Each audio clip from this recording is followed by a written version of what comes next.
Hello students, मैं Subita Chaudhary, assistant professor department of biology. आज के इस वीडियो में हम बात करेंगे पेपर 3 की last unit which is biotechnology, introduction, scope and its application. यहाँ मैंने एक डायग्राम दिखाया है जिसमें ये जो थ्रेड लाइक स्ट्रक्चर है वो है डीएनए, और रेड कलर में जो स्ट्रक्चर आपको दिख रहा है वो एंडोन्यूक्लियस एंजाइम है जो कि डीएनए को किसी पर्टिकुलर प्लेसेस से कट कर रहा है। मतलब यही आज हम इस वीडियो में चर्चा करेंगे किस तरीके से एनिमल्स के स्ट्रक्चर को मैनिपुलेट किया जाता है किसी पर्टिकुलर प्रोडक्ट को बनाने के लिए। तो सबसे पहले अपन देखते हैं what is biotechnology. So bio means living and technology मतलब तकनीक के मुताबिक बायोटेक्नोलॉजी का मतलब है जीवित प्राणियों पर तकनीक का इस्तेमाल करना। Biotechnology is the study and manipulation of living things or their component molecules, cells, tissue or organs for the benefit of humans. किसी पर्टिकुलर प्रोडक्ट को बनाने के लिए लिविंग बींग्स पर डिफरेंट टाइप ऑफ टेक्नोलॉजीज का यूज किया जाता है, और वो प्रोडक्ट्स हो सकते हैं, कोई हार्मोन हो सकता है, कोई प्रोटीन हो सकता है या कोई केमिकल, तो वो कहलाता है बायोटेक्नोलॉजी या जैव प्रौद्योगिकी। This term has been used since the 1970s to reflect the application of exciting new technologies to research and development of products from plant and animal cells. ये जो वर्ड है ये 1970s से यूज हो रहा है क्योंकि नए नए रिसर्च हो रहे हैं और उस रिसर्च में कई तरह की टेक्नोलॉजीज का यूज हो रहा है, और जिसके तहत हम प्लांट्स और एनिमल सेल्स से डिफरेंट टाइप ऑफ प्रोडक्ट्स प्राप्त कर सकते हैं या कर पाए हैं इस बायोटेक्नोलॉजी की वजह से। बायोटेक इंक्लूड्स, अब बायोटेक में हम क्या क्या इंक्लूड कर सकते हैं, रिकॉम्बिनेंट डीएनए टेक्नोलॉजी जिसका हम अलग से एक वीडियो या एक अलग से लेक्चर पढ़ेंगे, polymerase chain reaction, cloning, fermentation, the creation of insulin to treat diabetes, protease, antibodies, selective breeding, pharmaceutical drugs, cellular manipulation products. ये सब अपन थोड़ा बहुत आगे के स्लाइड्स में थोड़ा थोड़ा देखेंगे इनके बारे में। ह्यूमन ईयर ऑन माउस, सुनने में बड़ा अजीब सा लगता है लेकिन ये सच है। Human ears are sometime lost through accident, कई बार एक्सीडेंट में ऐसा हो जाता है कि जैसे इंसान का कान डैमेज हो गया, ऐसे में mouse cells can be tricked into growing the outer portion of the human ear which is then surgically transfer to the human patient. ऐसे में एक्सपेरिमेंट किए गए, जो ये माइस है इसके सेल्स को ट्रिक्ट किया गया और जो एक्सटर्नल ईयर है वो बनाया गया और उसको पेशेंट की बॉडी में ट्रांसप्लांट किया गया। Dolly the first sheep to be clone, जो सबसे पहली शिप जिसका क्लोन बनाया गया था वो थी डोली। In 1996, scientists at the Roslin Institute in Scotland announced that they had cloned a ship they had named Dolly. जो सबसे पहली क्लोन बनाई गई थी उसका नाम था डोली, और ये बनाया गया 1996 में इन रोजलिन इंस्टीट्यूट स्कॉटलैंड में। ये कई बार पूछा जाता है इस इंस्टीट्यूट का नाम और ईयर। डोली was created by transferring the nucleus of a mammary cell from an udder to an egg, और ये जो जिस सेल का न्यूक्लियस लिया गया था वो थी उडर, मतलब उसके थन की सेल थी, और इस टेक्निक का नाम था न्यूक्लियर ट्रांसफर टेक्निक। एक बहुत बार वन वर्ड क्वेश्चन में पूछा जाता है। इस पूरी प्रोसेस में a donor cell is taken from a sheep's udder, एक डोनर सेल जिस भेड़ से ली गई थी उसके थन से मेमोरी से ग्लैंड से जो सेल ली गई उसको डोनर सेल कहा गया, इसका न्यूक्लियस एक्सट्रैक्ट किया गया, और दूसरी तरफ जो भेड़ थी एक दूसरी भेड़ उसकी एग सेल ली और एग सेल को ई न्यूक्लिएटेड किया गया, मतलब इसका न्यूक्लियस हटा दिया गया। इस फर्स्ट भेड़ की जो उडर सेल से जो न्यूक्लियस लिया गया था उसको, और इस एग सेल जो कि ई न्यूक्लिएटेड है मतलब इसका न्यूक्लियस हटा दिया गया, इन दोनों को फ्यूज कराया गया, मतलब कि इसकी उडर सेल का तो न्यूक्लियस और ये एग सेल बिना न्यूक्लियस के, इन दोनों को फ्यूज कराया गया, इलेक्ट्रिक शॉक दिया गया ताकि इसकी मेम्ब्रेन जो है वो परमिएबल बन जाए और ये न्यूक्लियस इसके अंदर आ सके। ये फ्यूज सेल बनी। फिर the fuse cell begins dividing normally, cell divide करने लगी और एम्ब्रियो बना, और अब इस एम्ब्रियो को किसी थर्ड शिप के यूट्रस में ट्रांसप्लांट कर दिया गया, जिसको फोस्टर मदर कहा गया। और इससे जो बेबी पैदा हुई वो थी the embryo develops normally into A lamb, जिसको नाम दिया गया डोली। फिर डोली जो थी एग्जैक्ट इसके जैसी थी, आप शक्ल में भी देख सकते हैं दोनों बिल्कुल इसके जैसी थी, ना कि एग सेल वाले की जैसी, क्योंकि एग सेल का अपन ने न्यूक्लियस हटा दिया है और इस उडर सेल का न्यूक्लियस लिया। तो सोमेटिक न्यूक्लियर ट्रांसफर टेक्निक के द्वारा डोली शिप का निर्माण हुआ और ये पॉसिबल हुआ बायोटेक्नोलॉजी की वजह से। एग्जाम्पल्स ऑफ अर्ली बायोटेक, कि सबसे पहले बायोटेक का जो यूज है वो कहाँ पे देखने को मिला। Historical accounts have shown that the Chinese, Greeks, Romanies, Babylonians and Egyptians have been involved in biotech since 2000 BC. मतलब 2000 बीसी से के आसपास ही बायोटेक का यूज ये जो चाइनीज, ग्रीक्स, रोमानीज ये लोग करते थे। Early ancestors took advantage of microorganisms and used fermentation to make breads, cheese, yogurts and alcoholic beverages such as beer and wine। मतलब अपने ये कह सकते हैं कि बहुत पहले ही माइक्रो ऑर्गेनिजम्स का यूज किया जाता था फर्मेंटेशन की प्रोसेस में, बियर और वाइन वगैरह बनाने में। What is fermentation? Fermentation is when strains of yeast decompose sugars to derive energy and in the process they produce ethanol and carbon dioxide as a waste product। मतलब yeast जो कि एक fungus है, इनका use किया जाता है, अपन fermentation की प्रोसेस में इनका यूज करते हैं। और एक्चुअली ये क्या करते हैं फर्मेंटेशन की प्रोसेस के दौरान, ये जो सुगर्स होते हैं इनको डिकम्पोज करते हैं ताकि इनको खुद को एनर्जी मिल सके।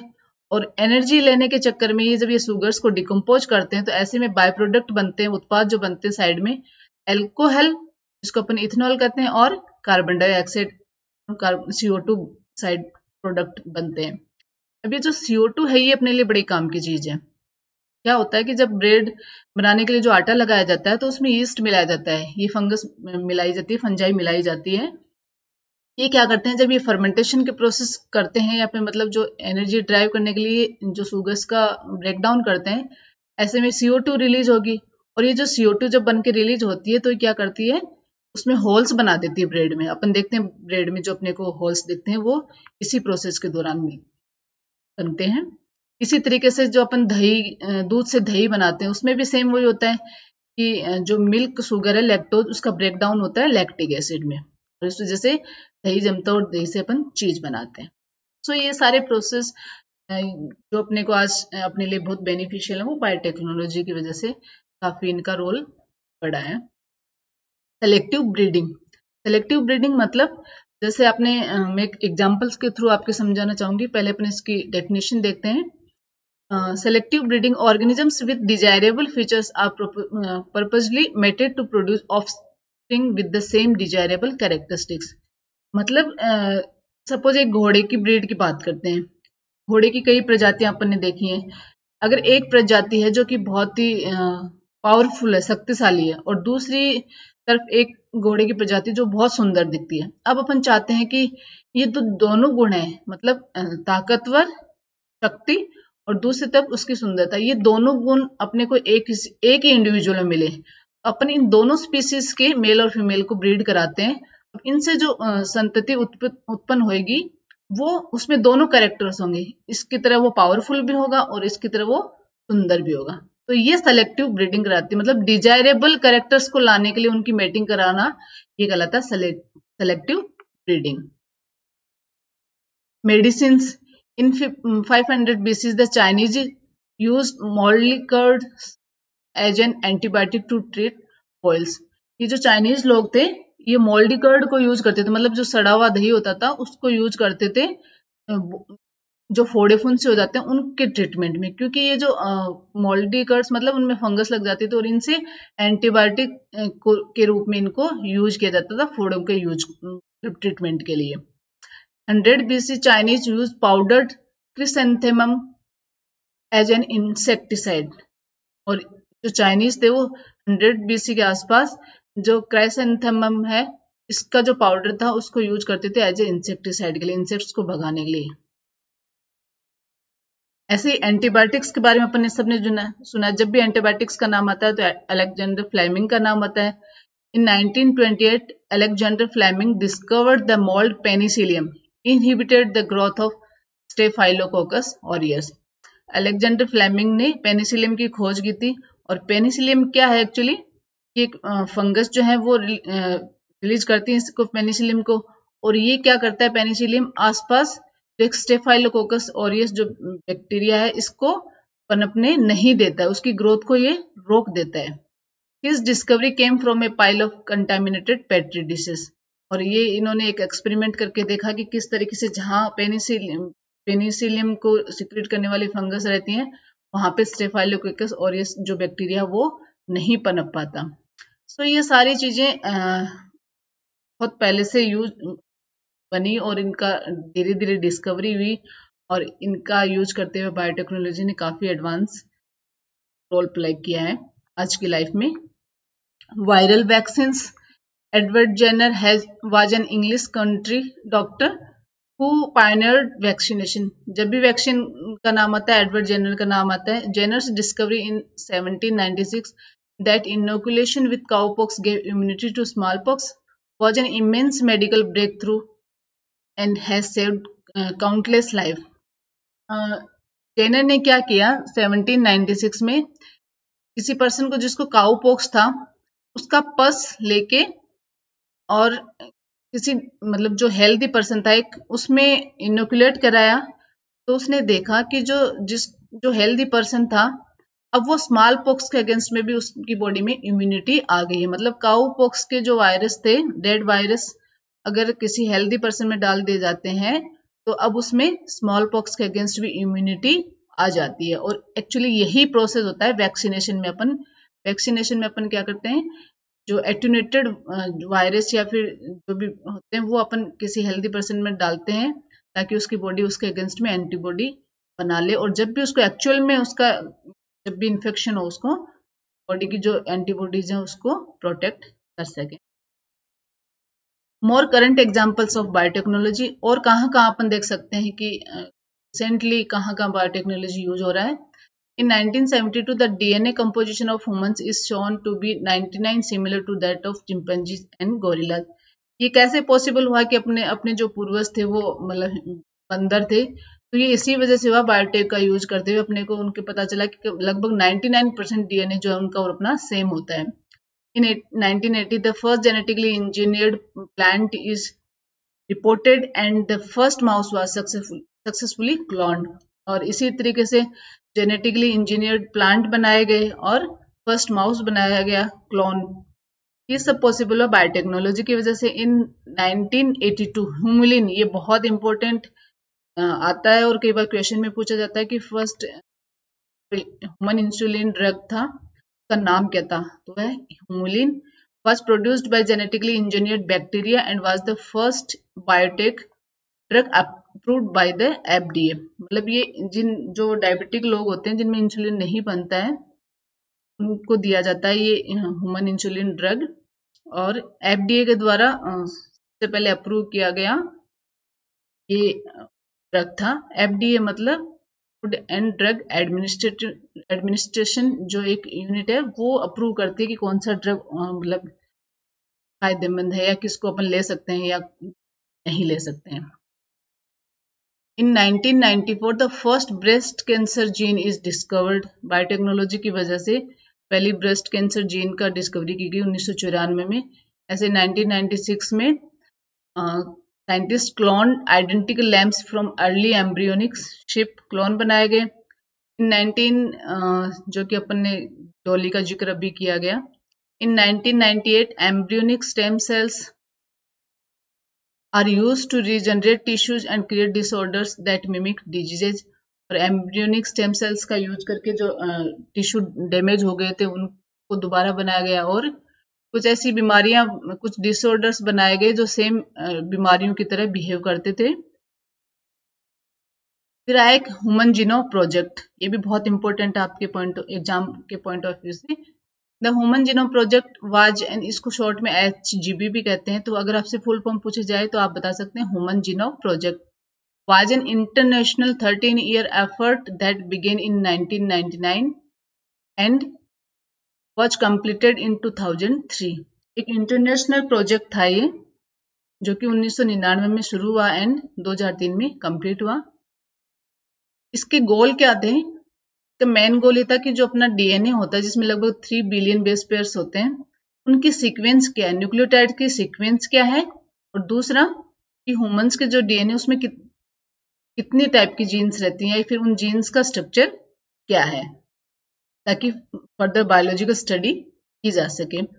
As part of the HGP, parallel sequencing was done for selected model organisms such as the Bacterium E. coli to help develop the technology and interpret human genome gene function. Human genome project के साथ साथ और भी कई animals के मतलब chromosomes के या फिर न्यूक्लियोटाइड की सीक्वेंस का पता लगाया गया। तो इकोलाई जो बैक्टीरिया है, इसकी जीन्स की भी सीक्वेंसिंग की गई। डोमेन्स ऑफ बायोटेक्नोलॉजी, मतलब कहाँ कौन से क्षेत्र में अपन बायोटेक्नोलॉजी को पढ़ सकते हैं। So the domain areas in biotechnology can be simplified into 8 different concentrations: microbial, agriculture, animal, forensic, bioremediation, aquatic, medical and regulatory. इनमें से कुछ मैं थोड़ा आपको बता देती हूँ। जैसे microbial biotechnology, the manipulation of microorganism such as yeast and bacteria. मतलब जो अपन बायोटेक्नोलॉजी में पढ़ रहे हैं, एक्चुअली इसमें क्या होता है कि जो भी लिविंग बींग्स हैं, उनके स्ट्रक्चर को मैनिपुलेट कर दिया जाता है। स्ट्रक्चर इन द सेंस कि बेसिकली उनका जो डीएनए वगैरह होता है, उनको मैनिपुलेट कर दिया जाता है।